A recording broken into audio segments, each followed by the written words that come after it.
Hello mindful foodies, Inga from Health Origins here. So today I'm gonna be remaking my delicious vegan pesto recipe, cashew basil pesto. That is, people's favorite of mine. When I make it, everybody loves it, but I've noticed that I haven't got like a really good quality video on this, so I'm gonna be doing this, and also we're gonna whip up some instant pesto bread rolls using some either flatbreads, or you could also use perhaps pittas as well. So let's begin. So we'll start by making my favorite vegan pesto. Normally I make it with spinach, but here it's going to be a little twist. It's my homegrown parsley here. So I'm going to get some fresh parsley here. So yeah, I think I've got enough. But you could use coriander if you like it. You could use even celery leaves, or you could even use chard or any kind of other leafies. You could even try with kale, it might work as well. But normally it's a cup of basil and a cup of spinach. That's the original recipe. But this is 1 cup of cashews that are soaked for about half an hour in boiling water, or if you've got more time you can soak it overnight, or at least for 2 hours. So got 1 cup here. Then I've got half a lemon. So I'm gonna I'm gonna squeeze the juice of half a lemon. So it's kind of about 1.5 to 2 tablespoons of lemon juice. It works out.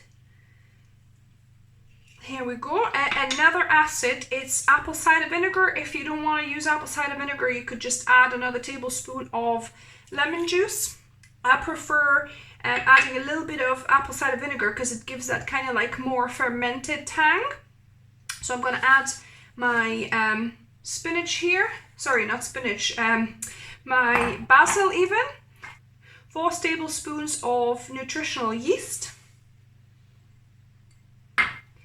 I've got the zest of about half to 1 lemon, and also 1 crushed garlic clove. So I'm going to just add that in. And then my parsley. And that's it. Just blend either with the stick blender, or also it would work in a food processor well as well.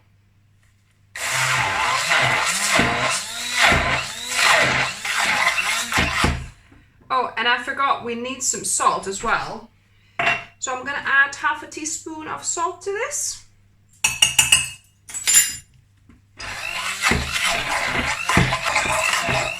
So this is quite a thick pesto, so if you like it like that, that's great.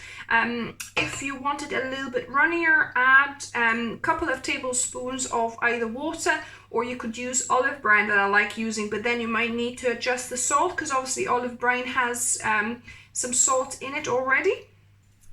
So this time I don't want my pesto too runny, so I'm going to just add 1 tablespoon of water and blend it. And obviously the best part of this is taste testing or licking the stick blender. Oh my goodness, this pesto is amazing. You could taste the zing of the actual lemon zest. The parsley works really actually so well in this. No wonder everybody that tries the pesto, whether it's made with spinach or even this parsley version I've made before, everybody loves this.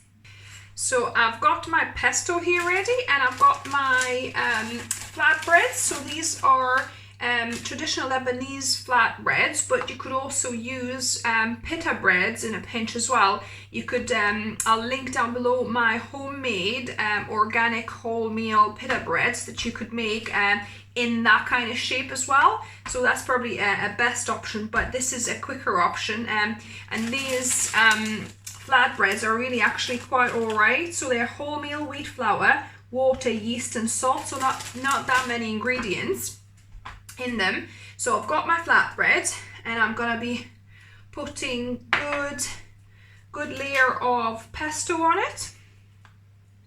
So that's covered nicely. So I'm going to just roll that up to make a bread roll. It is splitting slightly actually, but once it gets a little bit moist, it'll be okay. So now we need to cut this into about maybe 3 pieces, this one, like that. And we're gonna stack them up here in my glass dish.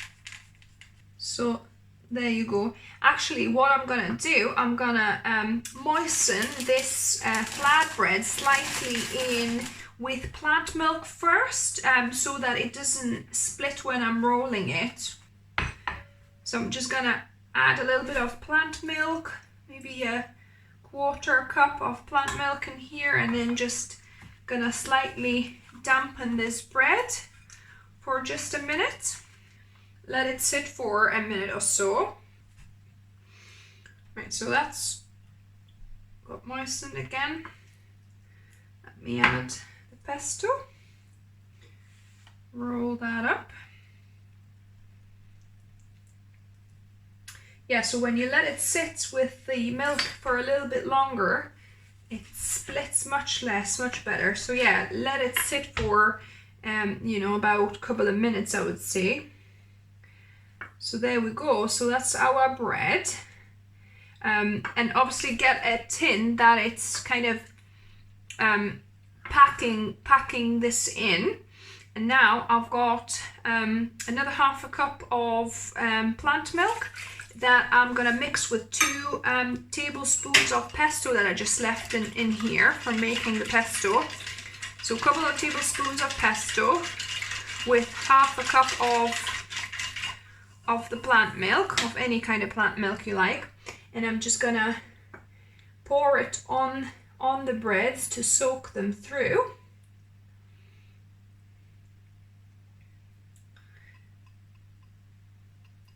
There you go.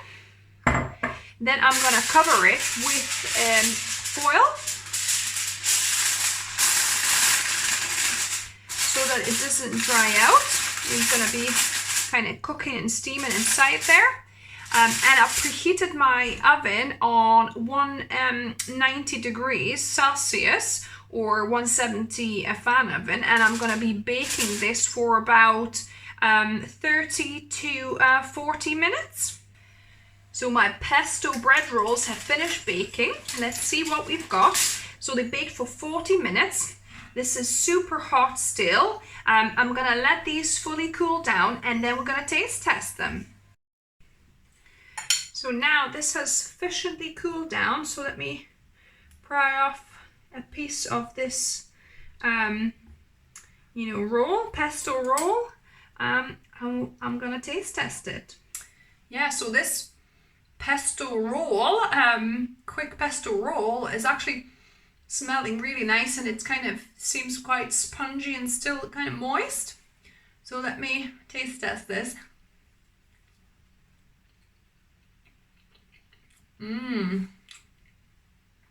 Wow. Really nice, kind of very moist bread, if you like. Wow. Really, really good. Yeah, it could be kind of like a side dish, if you like, or to have it with, say, salad. This would go really well to have with salad. So really thumbs up from me. Let me know if you try this, how you found it, this instant, well, not instant, but quick bread roll, using just the store-bought either flatbreads or, you know, pita breads. If you like this video, give me a thumbs up and subscribe for more videos on Wednesdays and Sundays. And as always, guys, remember, food is fuel, so be mindful of what you put in the body. Until next time.